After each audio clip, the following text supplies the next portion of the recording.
Last time हम लोग कर रहे थे यूटिलिटी प्रोग्राम्स, ठीक है, those programs which are necessary for the operation of the computer, ठीक है।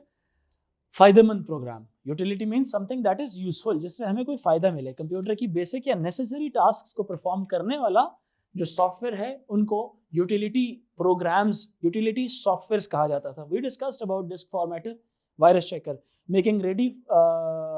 making the disk ready for this initial use, keeping table of contents at the start of each file, at the start of each disk, so that the disk knows where the different type of data could be found in the disk drive. Virus checker looks for the bad sector, looks for the areas which are infected through the viruses, which are corrupted, tries to give the alert, ठीक है। The third one जो actual हमारा topic है वो है defragmentation software का। जैसा कि आप सारों को मालूम है कि जब भी कभी कंप्यूटर के अंदर जब डेटा आके स्टोर होता है तो उस डेटा को ब्रेक किया जाता है। The data is broken down in such a way that कि इक्वल साइज्ड डेटा जो सा है वो सेक्टर्स के अंदर जाके क्या हो जाए, स्टोर हो जाए। बात समझ रहे हैं कि नहीं? जैसे नहीं होता, अगर एक आपका सेक्टर है, एक लोकेशन है, उधर ही बैठ जाए, लोकेशन है, वो लोकेशन है, मिसाल के तौर पे एक सेक्टर का साइज था फॉर एग्जांपल 1024 बाइट्स। सो जो आपके एक सेक्टर के अंदर जो इंफॉर्मेशन आ सकती है 1024 बाइट्स की ही आ सकती है। तो जो डेटा होगा उसको इस अंदाज में डिवाइड किया जाएगा कि हर सेक्टर के अंदर 1024 बाइट्स आके स्टोर हो जाए और अगली 1024 बाइट साथ वाले कॉन्टिगुअस सेक्टर में आ जाए, अगली 1024 बाइट साथ वाले कॉन्टिगुअस सेक्टर में आ जाए। Since the movement of the disk drive is very fast, the rotation, the read write head बहुत फास्ट होती है। कोशिश तो आइडियली यही है कि जितना भी डेटा आ रहा है स्पीड से आए, जैसे मर्जी आए, वो कॉन्टिगुअसली आके डेटा स्टोर हो जाए। But sometimes naturally it is not possible. Data के ग्रुप्स बनाए जाते हैं। जब मिसाल के तौर पे एक ब्लॉक का जो ग्रुप है वो बनाया जाता है फॉर एग्जांपल 50 सेक्टर्स का, वो 50 सेक्टर्स का डेटा आके वहाँ पे, मतलब टोटल ज़्यादा सेक्टर्स थे लेकिन उसका ग्रुप 50 सेक्टर्स क्या है, तो 50 सेक्टर्स ढूंढे जाएंगे कॉन्टिगुअस, जहाँ पे मिलेंगे पहले 50 सेक्टर्स वहाँ पे रख दिए जाएंगे, दूसरा कहीं मिलेगा, दूसरा ग्रुप वहाँ पे जाके स्टोर कर दिया जाएगा। लाजमी नहीं है कि वो बिल्कुल कॉन्टिगुअसली साथ साथ के सेक्टर्स में ही पड़े हों। मैं अगर 8 बच्चा मैं बुलाता हूँ, 8 बच्चों का ग्रुप आता है, सर मुझे स्टोर करना है, ठीक है, 800 बच्चे आते हैं, ठीक है, यहाँ पे आके सेव होने के लिए पहला 8 बच्चा मैं यहाँ पे स्टोर कर दूंगा। क्या अगला 8 बच्चा यहाँ पे स्टोर हो सकता है?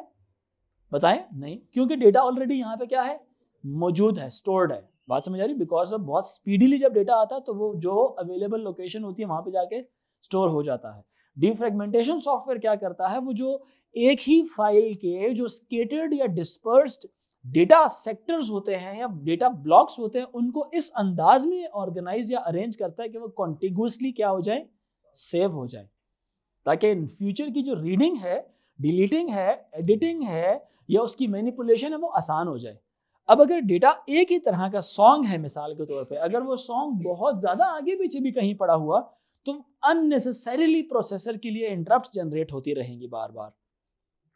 वहाँ से मतलब एक फाइल जब रीड होती है डिस्क के अंदर तो वो जब पूरी गाना रीड हो रहा होगा तो अब अगला डेटा यहाँ पे नहीं है, अगला डेटा कहीं और मौजूद है, उधर मौजूद है, तो प्रोसेसर को इंटरप्ट जाएगी कि इस रीड राइट हेड को यहाँ से हटा के कहीं और लेके जाओ। तो all the way processor is doing something else along with this new type of unwanted interrupts को भी उसको डील करना पड़ेगा। तो to enhance the system performance, to optimize the operating system, utility programs आए थे जिनमें से डिफ्रेगमेंटेशन भी सॉफ्टवेयर था कि जो एक तरह के डेटा ब्लॉक्स जो स्केटर्ड मौजूद होते हैं डिस्क ड्राइव के अंदर, उनको रीऑर्गेनाइज, रीअरेंज किया जा सके in such way that all the like data, all the corresponding data, all the matching data should be in contiguous sectors.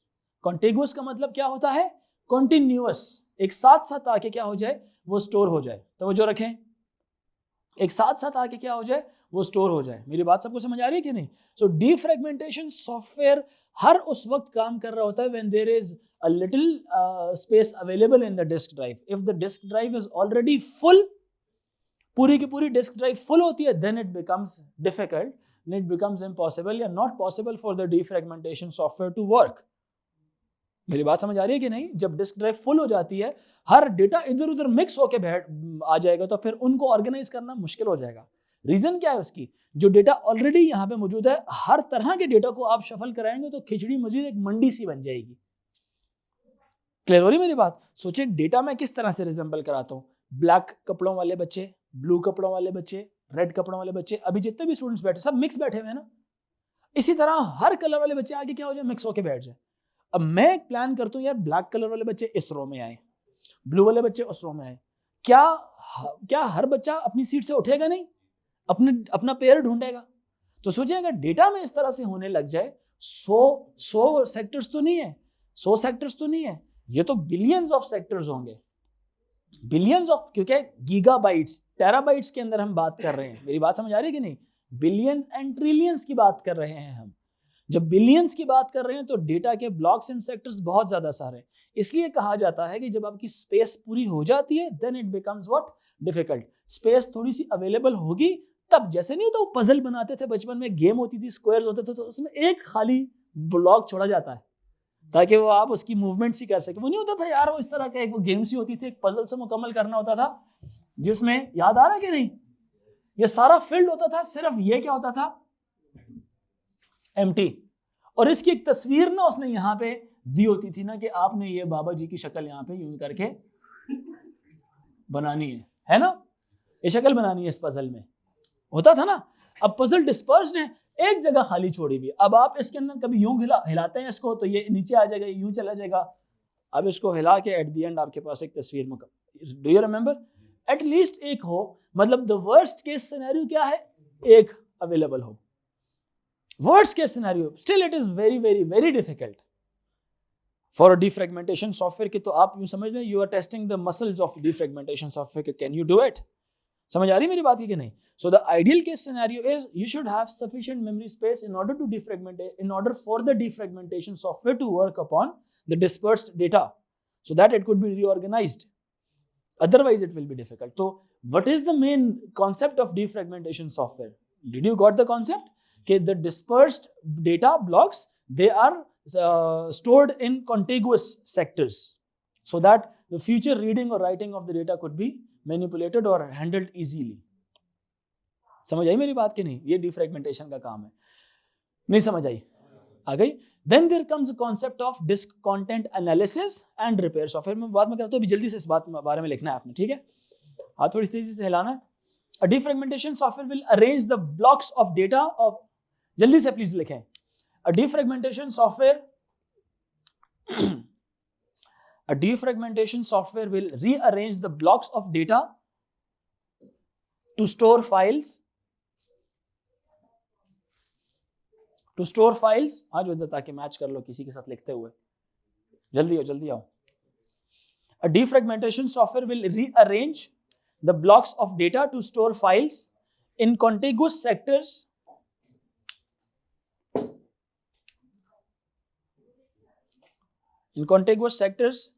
wherever possible.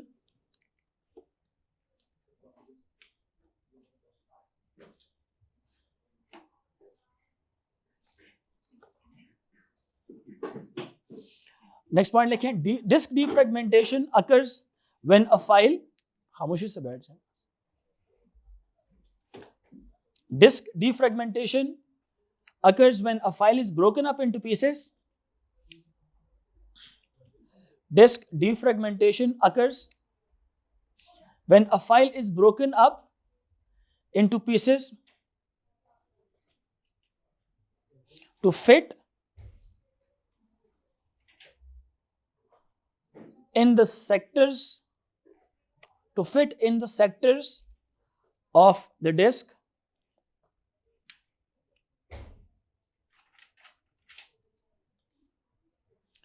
इसी को कंटिन्यू करें। Files are constantly being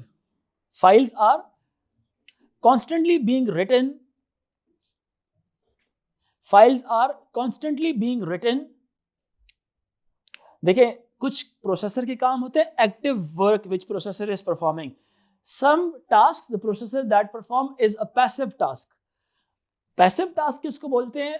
no instruction is given to the processor but processor is busy doing something. इसका मतलब processor क्या कर रहा है? ये करवा रहा है, ये पैसिव टास्क होते हैं। मेरी बात समझ आ रही है कि नहीं? ये प्रोसेसर कुछ भी नहीं कर रहा तो प्रोसेसर क्या कर रहा है? डिफ्रेगमेंटेशन कर रहा है। ये वही मिसाल है, जरा इस कॉन्सेप्ट को समझना, ये वही मिसाल है कि जब मैंने कहा ना कि जब आपकी डिस्क भर गई, तो जब ऑलमोस्ट अगर डिस्क भर जाती है तो डीफ्रेगमेंटेशन सॉफ्टवेयर काम नहीं करता। तो इसका मतलब है कि क्या प्रोसेसर सोया हुआ था कि जब प्रॉब्लम क्रिएट हो रही थी पहले से ही प्रोसेसर ने क्यों नहीं इसको हैंडल कर दिया? भाई प्रोसेसर कुछ और कर रहा था। Tasks which processor is performing as utilities, certain tasks are active tasks, कुछ पैसिव टास्क्स होते हैं। डेटा आ जाता है, उसके बाद उसको ठीक किया जाता है। मेरी बात समझ आ रही है कि नहीं? उसके बाद उसको ठीक किया जाता है। पहले तो वायरस होगा, आते साथ चेक हो जाएगा कि जी वायरस आया, रोको इसको। मेरी बात समझ आ रही है कि नहीं? वायरस सबसे पहले चेक हो जाएगा। क्लियर हुई? तो कुछ एक्टिव टास्क है, कुछ पैसिव टास्क है। तो processor if doing something else, that's why data could be stored in this dispersed form on your disk drive. Clear हो रही बात कि नहीं?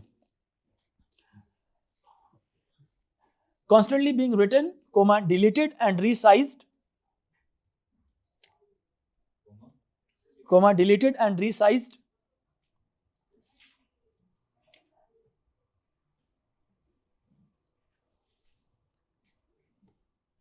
So fragmentation becomes a natural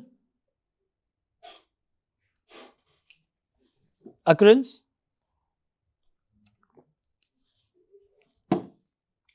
Fragmentation becomes a natural occurrence.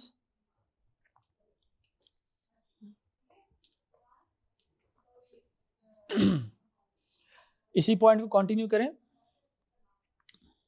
It takes longer to read and write the file. It takes longer to read and write the file. इसी को continue करें। It takes longer to read and write the file. When it is dispersed,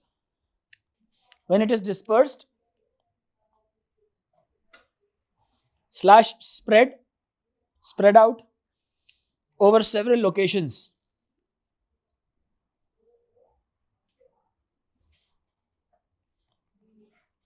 Over several locations, spread out or dispersed over several locations. That is why a defragmented software,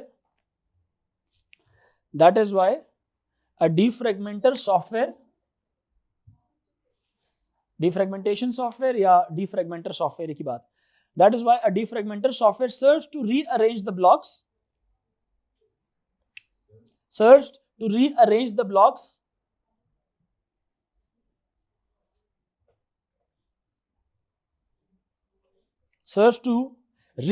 blocks used for each file and makes blocks contiguous,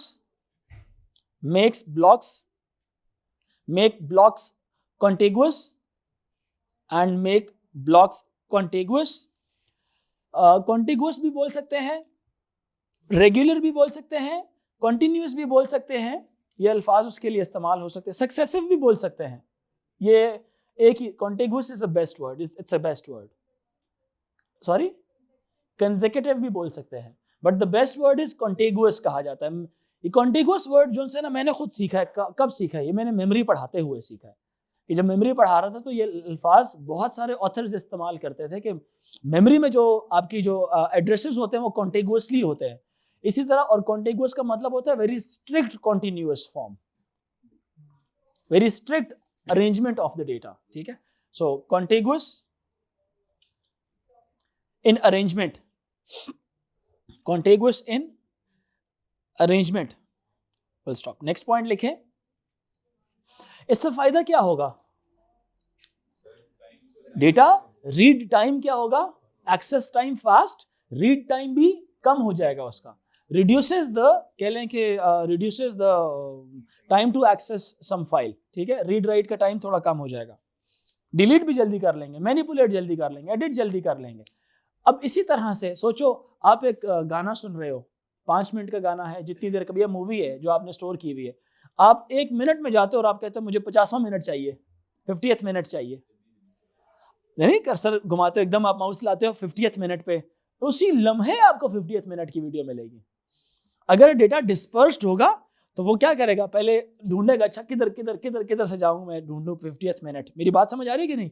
movie अगर 1 minute की थी, या movie 1 घंटे की थी, 2 घंटे की थी, 4 घंटे की थी, शुरू से चल रही है ना, प्ले होने में कोई मसला नहीं होगा। लेकिन चलते चलते आपने एकदम 50वें मिनट पे क्लिक किया ना, अब 50वां डेटा किधर पड़ा, 50वें मिनट का डेटा किधर पड़ा हुआ है, किसको पता? वो तो डिस्पर्स्ड फॉर्म में है।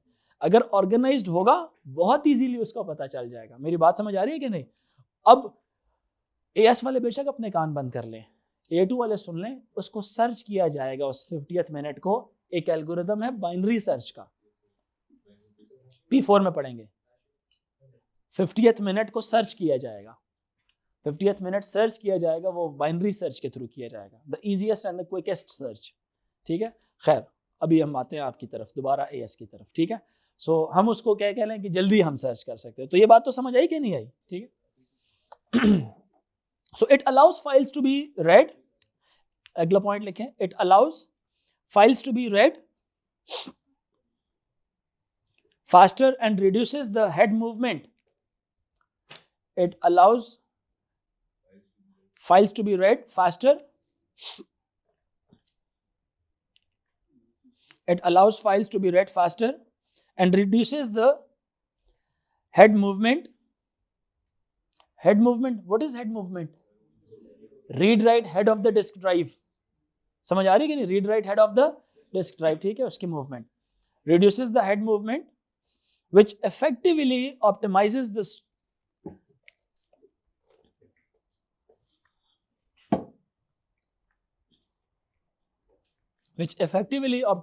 the storage and increases access speed. Sometimes data copy करते हुए बड़ा टाइम लग रहा होता है। Have you feel किया कभी? डेटा कॉपी करते हुए डिस्क ड्राइव में क्या लगता है, थोड़ा सा डेटा होता है but it takes long time. Why? Internet की बात नहीं कर रहा हूं, सिंपल कॉपी पेस्ट की बात कर रहा हूं। फील किया कभी कि नहीं? क्योंकि वो लोकेशन ढूंढ रहा होता है सम टाइम आपके डिस्क ड्राइव पे, कहां पे स्टोर करूं उसको। मेरी एग्जांपल समझ आ रही है कि नहीं आ रही? जितनी भी फाइल होगी, कभी कभार जल्दी हो जाती है। सोचे, एक तो ना प्रोसेसर के ऊपर भी डिपेंड करता है कि वो कितना फ्री है या कितना मसरूफ है। मसरूफियत के ऊपर भी, प्रोसेसर की मसरूफियत भी काम आपकी कॉपीइंग का प्रोसेस स्लो हो सकता है। ठीक है, कंप्यूटर हम एएस के अलावा हम एज अ कंप्यूटर सिस्टम को भी समझ रहे हैं। आपका जो कंटेंट है ये लिटिल कंटेंट है। When you will get the concept what the computer system is, चीज को याद रखना आसान हो जाता है इंसान के लिए। तो ये जो बात समझा रहा हूँ, कॉपीइंग का दोहरानिया समटाइम बढ़ जाता है, तो उसकी बहुत सारी रीजंस हैं। उनमें से एक रीजन ये भी हो सकती है कि आपका processor is finding the locations of space where the data could be stored. If the disk drive is defragmented, it is fragmented, बहुत सा डेटा डिस्पर्स्ड है। मैं लाता हूं अपनी क्लास में, मिसाल के तौर पर 50 बच्चा ला के मैंने स्टोर करना है। क्या इस क्लास में 50 बच्चा अभी मैं कॉन्टिगुअसली स्टोर कर सकता हूं? Tell me.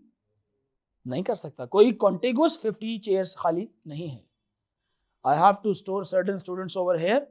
I'll have to make its link with some students जो यहाँ पे स्टोर हो जाएंगे। फिर इसका लिंक मुझे उसके साथ कैरी करना पड़ेगा, वहां पे स्टोर करना। उसका लिंक मुझे इनके साथ करना, फिर किसी एक का लिंक मुझे एक कुर्सी में भी करना पड़ेगा। Sometime I feel no, one chair is not a good idea. मेरी बात समझ आ रही है कि नहीं? सो बड़ा टाइम लग जाएगा उसको ढूंढते हुए। सिमिलरली क्या होगा, डेटा को एक्सेस करते हुए भी वक्त लगेगा। समझ आती है कि नहीं आती? डेटा को एक्सेस करते हुए भी क्या होगा, वक्त लगेगा। जब डेटा को एक्सेस करना है तो रीड राइट हेड क्या होगा, मूव होगा। जब रीड राइट हेड मूव होगा तो उससे आपकी जो कह लें कि परफॉर्मेंस है सिस्टम की क्या हो जाएगी, स्लो हो जाएगी, कम हो जाएगी, डिक्रीज हो जाएगी। उसका नुकसान क्या होगा, आपकी जो डिस्क है, डिस्क ड्राइव डिटीरियोरेट करेगी ओवर टाइम, क्विकली डिटीरियोरेट करेगी। समझ आ रही बात है कि नहीं? तो जितने भी ये सॉफ्टवेयर डेवलपर्स थे, सिस्टम डिज़ाइनर्स थे, उनका ये यूटिलिटी बहुत ज़बरदस्त बात नहीं थी फिर। इसीलिए हम कहते हैं कि यूजफुल प्रोग्राम्स। समझ आ रही है? और बहुत से छोटे छोटे यूजफुल प्रोग्राम्स हैं, but we are not getting into the detail of those things, we are just studying about the basic few utility programs. समझ आ रही है कि नहीं आ रही? तो जो इधर ही है ना, अगली बात लिखें। आपने लिख लिया, by rearranging effectively optimizes the storage speed, so storage and increases the access speed by rearranging files stored on the disk, by rearranging files stored on the disk, by rearranging files stored on the disk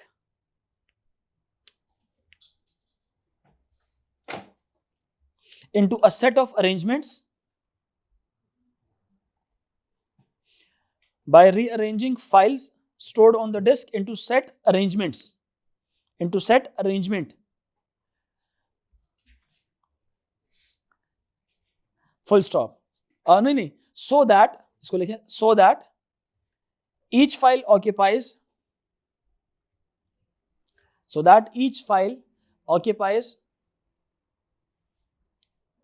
consecutive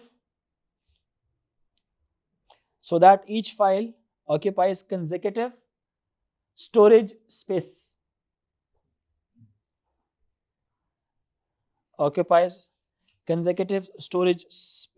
/ location. This process is known as defragmentation. ये bracket में लिखें. And ये सारा काम कौन करता है? Software.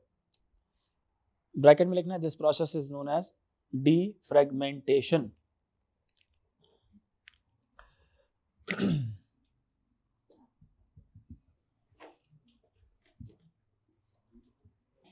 Next है जी हमारा file compression software. File compression software.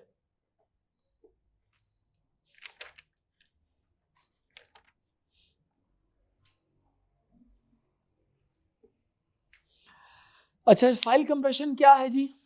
दो बातें होती हैं, disk compression, file compression. Not talking about disk compression, हमारे उसमें इतना नहीं है डिटेल. फाइल कंप्रेशन का हम लोगों ने पढ़ा है. There are two type of file compression techniques, lossy and lossless. You guys know more about lossy and lossless. Lossy में डेटा परमानेंटली लॉस्ट, लॉसलेस में data is retained and certain algorithms are applied on the data in such a way that they could be regenerated upon uncompression.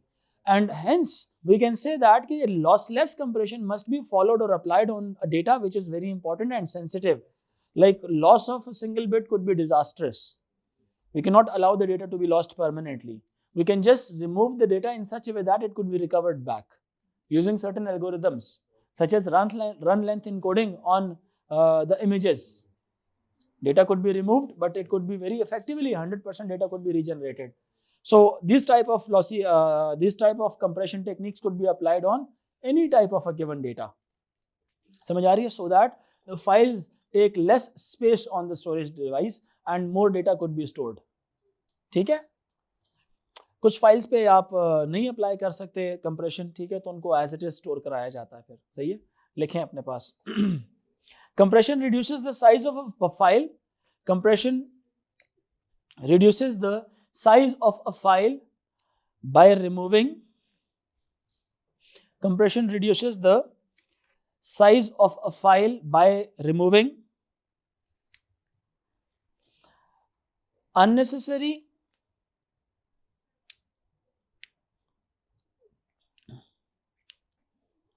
/ redundant, unnecessary or redundant elements.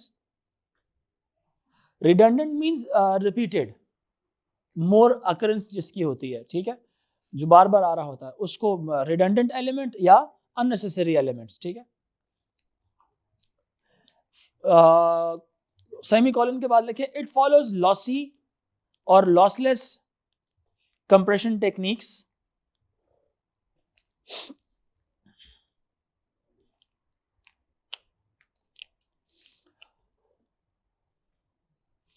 Once you compress a file, it becomes very easy for the computer to transfer the files, to download the files, to have more data storage space so that more files could be stored.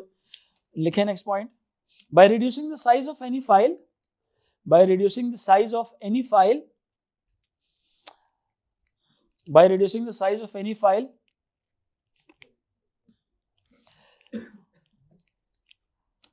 it allows the files to be communicated faster.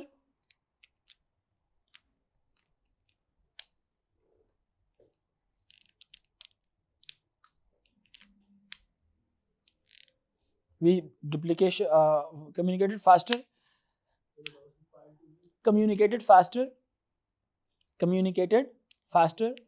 सबसे ज़बरदस्त चीज़ जो मुझे file compression की एक और बात लगती है, अगर आपकी फाइल्स डुप्लीकेट होती है ना, 100% डेटा डुप्लीकेट हो जाता है, जिस तरह आप कॉपी करके मुख्तलिफ फोल्डर्स में आप रख लेते हैं, ठीक है ये बात कि नहीं, तो वो कॉपी ना करे हर जगह, सिर्फ क्या करे कि एक लिंक उसका क्रिएट कर दे पेरेंट फाइल के साथ।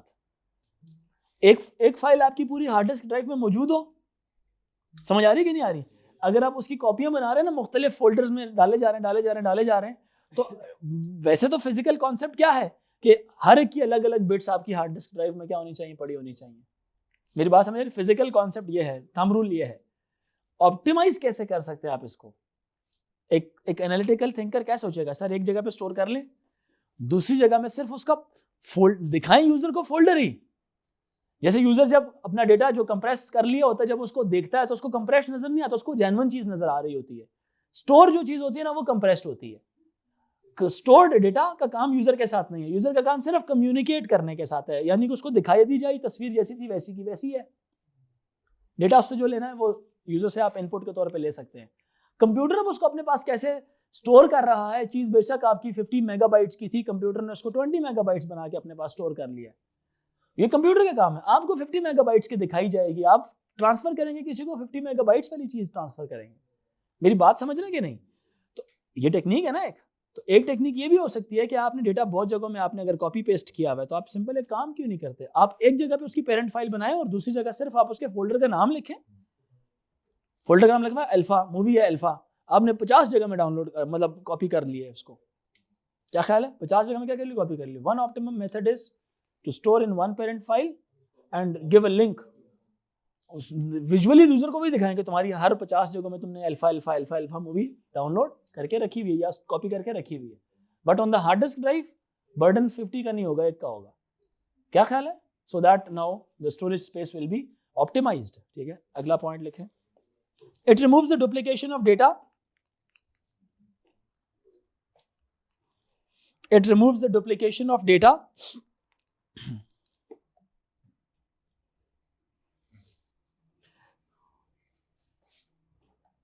It removes the duplication of data in the file that results in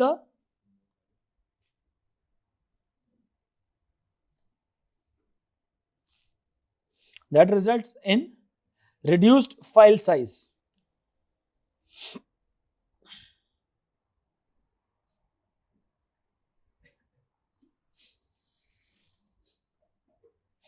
second thing, ये यूटिलिटी प्रोग्राम्स में से सबसे हाईएस्ट प्रायोरिटी का यूटिलिटी प्रोग्राम है। ठीक है, क्योंकि जब डेटा स्टोर कराया जा रहा होता है तो स्टोर करने से पहले उसको कंप्रेस करके स्टोर कराया जाता है। तो processor has to prioritize this thing along with other important data. इसकी जो प्रायोरिटी होती है सब यूटिलिटी प्रोग्राम से ज़्यादा होती है, क्योंकि स्टोर करने से भी पहले जो सा है इसमें क्या करना होता है, कंप्रेस करना होता है और फिर जाके जो सा ना हार्ड डिस्क ड्राइव पे स्टोर करना होता है। ये अपने पास ऐसे साइड नोट के तौर पे लिख सकते हैं, it's the highest utility program, it is a highest high priority utility program. ठीक है, ये ब्रैकेट में लिख लें अपने पास, it's a high priority utility program. ठीक है, as disk before writing data, bracket वाली बात, as disk before writing data on the disk, as disk before writing data on it needs to compress so that the size could be reduced.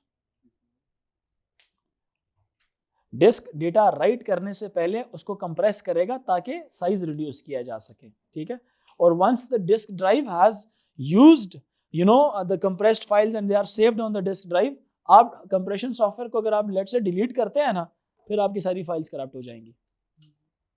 मेरी बात समझ आ रही है कि नहीं? Because that compression software, it used certain algorithms and saved the data on the disk, and you just remove that reader software जो उस डेटा को कंप्रेस डेटा को रीड कर सकता है, आपने उस सॉफ्टवेयर को क्या कर दिया, बीच में से रिमूव कर दिया। मेरी बात समझ आ रही है कि नहीं? जब आपने सॉफ्टवेयर को बीच में से रिमूव कर दिया तो हाउ कुड यू एक्सपेक्ट कि नो द डेटा जो इतनी अजीब सी वंस एंड जीरोस को कौन समझ पाएगा, करप्ट हो जाएगी सारी file. So you need not to uninstall this utility program. You need to make sure that this utility program is operational at all times, right? Next लिखें disk content analysis and repair software. Disk content analysis and repair software. आज खत्म करेंगे इस topic को, ठीक है?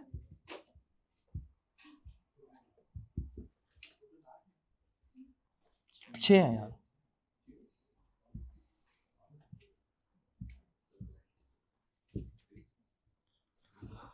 अगर 8 पढ़ने तो साथ 2 और भी पढ़ा दूंगा इसके, बाकी 2 कल कर लें. चलें फिलहाल फिर ये कर लेते हैं, और जो 8 वाले जो आप बात कर रहे हैं फिर हम बाद में फिर 6 पढ़ लेते हैं जितने यूटिलिटी प्रोग्राम्स हैं, ठीक है हमारे 6 ही हैं. अगर उसके बाद भी 2 टॉपिक्स पढ़ने तो वो भी हम आगे चला लेते हैं. एक्स्ट्रा नहीं है, मतलब वो न्यू टॉपिक्स हैं, वो कल कर लेंगे. चलें फिलहाल disk content analysis and repair software का लिखें. इसके बारे में ना हम डिस्कस कर चुके हैं. मैं मिसाल लेता हूँ, मिसाल समझाई भी आप लोगों को कि एक सेक्टर से अगर डेटा खिसक के आगे निकले ना तो वो एक बैड सेक्टर कॉज करता है. तो उसको क्या करना होता है, उसको ठीक करना होता है, उसको इस तरह से स्टोर या सेव करवाना होता है. मतलब यूँ समझ लें एक सेक्टर के अंदर अगर 50 फॉर एग्जाम्पल एक सेक्टर के अंदर 1024 बाइट्स आ सकती थी और आपने उसके अंदर 2048 घुसाने की कोशिश कर रहे हैं या 1025 बाइट्स घुसाने की कोशिश कर रहे हैं. मेरी बात समझ आ रही है कि नहीं? तो वो क्या कॉज करेगा, वो बिट्स को किसी और सेक्टर में ले जाएगा. या सम टाइम वो जो बिट्स होती हैं वो जो बिट्स होती हैं सम टाइम अपने सेक्टर से थोड़ा सा आगे स्लिप डाउन कर जाती हैं, किसी और सेक्टर में जाके ओवर राइड कर जाती है. हाँ तो डेटा ना उसको स्टोर हो जाएंगे, लेकिन वो क्या होगा, वो उसका स्टेटस अनक्लियर होगा उस वाले सेक्टर का जिसमें आपने पार्शियली ओवरराइड करवा दिया था किसी और सेक्टर का डेटा. उसका स्टेटस ना कंप्लीटली फिल्ड है ना वो कंप्लीटली एम्प्टी है. बात समझ आ रही कि नहीं? सो उस सेक्टर के अंदर एक प्रॉब्लम सी कॉज हो रही होगी कि क्या किया जाए इसको. क्या इसको हम एम्प्टी स्पेस के तौर पे कंसीडर करें या इसको हम फिल्ड स्पेस के तौर पे कंसीडर करें. एम्प्टी के तौर पे करेंगे तो अच्छी बात है, हमें पता लग जाएगा कि हमारी डिस्क ड्राइव में कितनी अवेलेबल मेमोरी है. मेरी बात समझ रहे हैं कि नहीं? और अगर उसको हम मिसाल के तौर पे फिल्ड के सूरत में करते हैं, फिल्ड तो था ही नहीं. मेरी बात समझ आ रही है कि नहीं? सो कंटेंट, डिस्क की कंटेंट सिर्फ एक सेक्टर में बात नहीं हो रही है, याद रखें there are millions of sectors. So it means के वहां पे हर जगह कुछ ना कुछ मसला चल सकता है. सोचें अगर 50, 500, 1000, 2000, 4000, 10,000, 1 लाख सेक्टर्स में ऐसी प्रॉब्लम आ जाती है और उसको हम इग्नोर कर देते हैं, हमारी तो बैड सेक्टर्स की वजह से बहुत डेटा रीड हो जाएगा. मसला क्या होगा उसके अंदर कि हमारे पास अवेलेबल स्पेस जो सी है वो नहीं रहेगी. इसको ठीक करें. सो लिख लें, इट स्कैन्स हार्ड डिस्क, तवज्जो रखें, it scans hard disk to find files और areas that are, it scans hard disk, it scans hard disks to find files or areas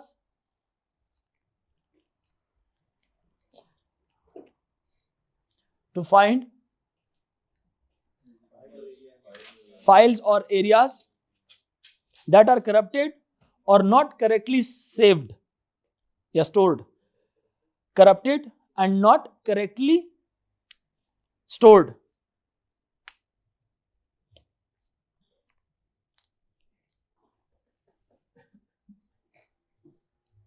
तो ये सॉफ्टवेयर जॉनसन उनको कोशिश करता है कि उनको रिपेयर किया जाए. Some of the next point लेके, some of the disk repair और checking software can find, some of the disk repair और checking software can find any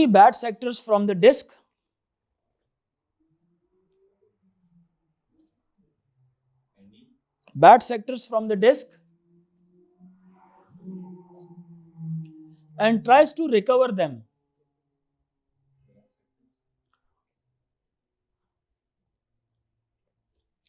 Can find any bad sectors from the disk and tries to recover them.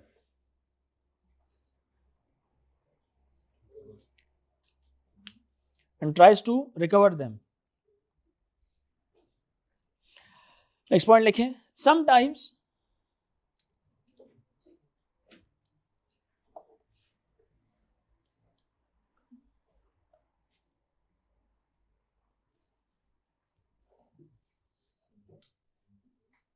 It is used to check disk drives for empty spaces. Sometimes it is used to check disk drive for empty spaces.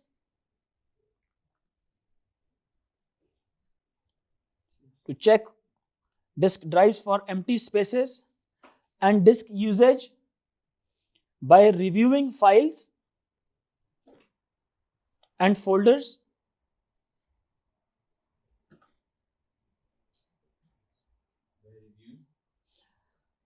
By reviewing files and folders.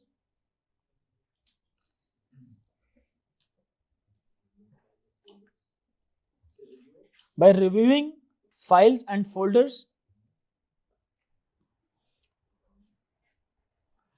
Bracket में लिख लें, such as deletion of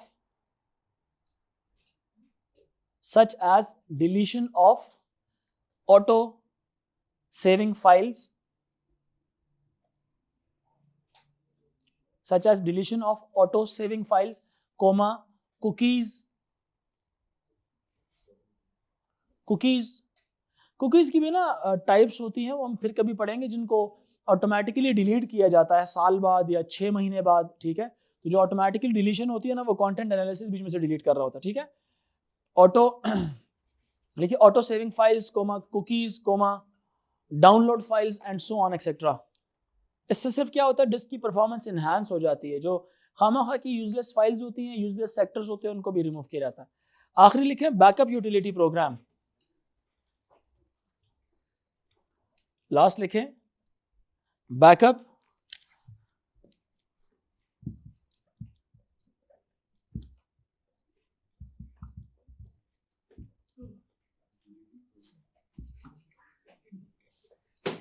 utility program.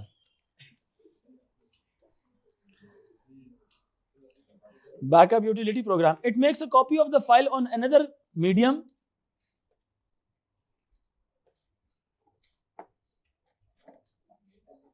It makes a copy of the file on another medium.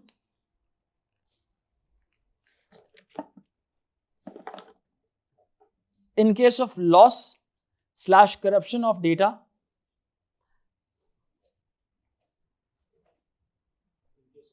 Loss, corruption of data. Next point लिखें, backup utility copies the content of the files to another location. Backup utility copies the contents of the file on another location. On another location.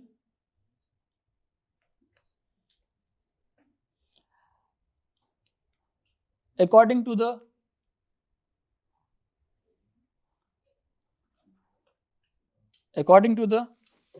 schedule. According to the schedule defined by the user. Defined by the user. Defined by the user.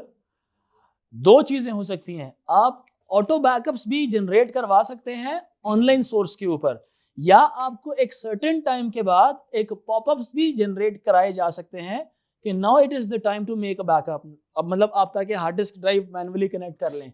Schedule user करता होता है कि after every 1 month just give me a popup message on my screen कि जी make a backup, ताकि मुझे याद हो जाए कि मैं मैनुअल अपनी हार्ड डिस्क ड्राइव में अपना बैकअप बना लूं, या ऑनलाइन सोर्स पे मेरा डेटा ऑटोमेटिकली बैकअप करते रहो। In case of corruption of the data I could recover back और रीजनरेट माय ओरिजिनल फाइल्स, ठीक है। This backup data can be, next point लिखें, this backup data can be encrypted. Backup data can be encrypted to take less space. Can be encrypted to prevent data theft. Can be encrypted to prevent data theft.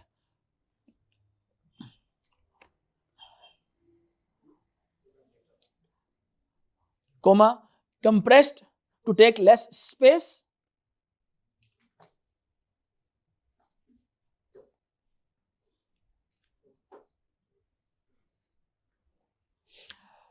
And also The backups could be made on remote locations such as cloud storage or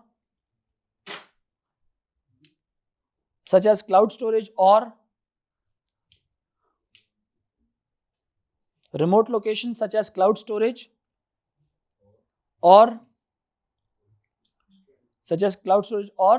a local backup